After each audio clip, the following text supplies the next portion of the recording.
नमस्कार दर्शकों, मैं हूं भगवती प्रसाद पुरोहित एडवोकेट और आप देख रहे हैं यूट्यूब का कानूनी ज्ञान चैनल। दर्शकों, इस चैनल के माध्यम से आपको कानून की नई नई जानकारी प्राप्त होती रहती है। इसलिए आपसे निवेदन है कि आपने अभी तक चैनल को सब्सक्राइब नहीं किया तो चैनल को सब्सक्राइब कर दीजिए, बेल आइकन को प्रेस कर दीजिए और इस वीडियो को फटाफट लाइक कर दीजिए। तो आइए वीडियो को शुरू कर लेते हैं। देखिए दर्शकों, आपने नामांतरण पंजी का नाम तो सुना ही होगा। तो नामांतरण पंजी पर यदि किसी व्यक्ति के द्वारा बंटवारा करवाया जाता है तो उस नामांतरण पंजी के आधार पर किए गए बंटवारे को यदि किसी व्यक्ति के द्वारा चुनौती दी जाती है तो इस प्रकार का बंटवारा जो है वह मान्य नहीं रहता है।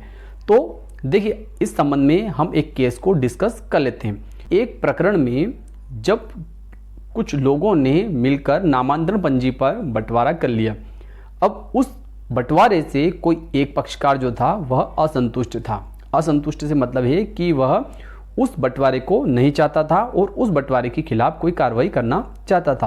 तो ऐसी स्थिति में क्या हुआ कि जो व्यक्ति उस बंटवारे से दुखी था अर्थात व्यथित था, उस व्यक्ति ने उस नामांतरण पंजी पर किए गए बंटवारे के विरुद्ध अनुभागीय अधिकारी महोदय राजस्व अर्थात उपखंड अधिकारी महोदय के समक्ष अपील प्रस्तुत की।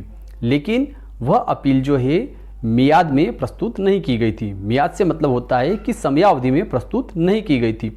तो ऐसी स्थिति में क्या हुआ कि अनुभागीय अधिकारी महोदय के द्वारा उस अपील को जो है धारा 5 के ऊपर ही उसको खारिज कर दिया, अर्थात यह मानते हुए कि यह अपील जो है वह समयावधि में प्रस्तुत नहीं की गई है, इसलिए इस अपील को खारिज किया जाता है।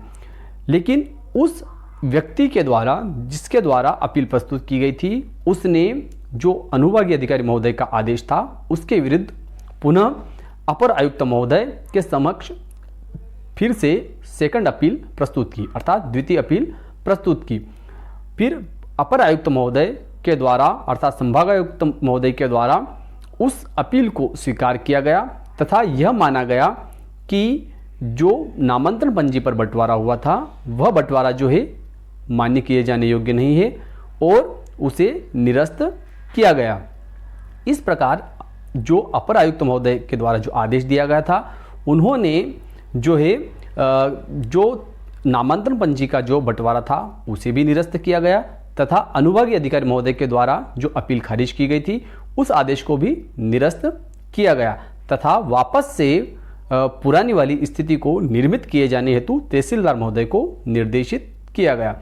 अब हुआ क्या कि अपर आयुक्त महोदय के द्वारा जो आदेश पारित किया गया था द्वितीय अपील में, उस अपील के विरुद्ध जो है अनावेदक गण के द्वारा जो लोग उस नामांतरण पंजी के बंटवारे से संतुष्ट थे उन लोगों के द्वारा राजस्व मंडल के समक्ष एक निगरानी प्रस्तुत की गई, अर्थात पुनरीक्षण याचिका प्रस्तुत की गई। पुनरीक्षण याचिका में राजस्व मंडल के द्वारा यह पाया गया कि नामांतरण पंजी के आधार पर जो बंटवारा किया गया था वह वैधानिक नहीं है, क्योंकि नामांतरण पंजी पर बंटवारा किए जाने के संबंध में मध्य प्रदेश भू राजस्व संहिता में कोई प्रावधान नहीं है। धारा 178 जो है उसमें नामांतरण पंजी के आधार पर बंटवारा किए जाने का कोई प्रावधान नहीं है। ऐसी स्थिति में राजस्व मंडल के द्वारा उस पुनरीक्षण याचिका जो कि नामांतरण पंजी पर बंटवारा करवाने वाले लोग जो उस नामांतरण पंजी से संतुष्ट थे, उस पुनरीक्षण याचिका को राजस्व मंडल के द्वारा निरस्त कर दिया गया तथा उन्होंने यह माना कि जो अपर आयुक्त महोदय का जो आदेश है, जिसमें अनुभागीय अधिकारी महोदय का आदेश और तहसीलदार महोदय का आदेश जो है निरस्त किया गया है, वह अपर आयुक्त महोदय का आदेश सही है। तो ऐसी स्थिति में दर्शकों, अब हम समझ लेते हैं कि मध्य प्रदेश भू राजस्व संहिता की धारा 178 क्या कहती है कि नामांतरण पंजी के आधार पर बंटवारा करने का तहसीलदार महोदय को अधिकार है अथवा नहीं। तो आइए जान लेते हैं कि मध्य प्रदेश भू राजस्व संहिता की धारा 178 क्या कहती है। मध्य प्रदेश भू राजस्व संहिता की धारा 178 कहती है कि यदि किसी खाते में जिस पर धारा 59 के अधीन कृषि के प्रयोजन के लिए निर्धारण किया गया हो, एक से अधिक भूमि स्वामी हो, तो उनमें से कोई भी भूमि स्वामी उस खाते में के अपने अंश के विभाजन के लिए तहसीलदार को आवेदन कर सकेगा।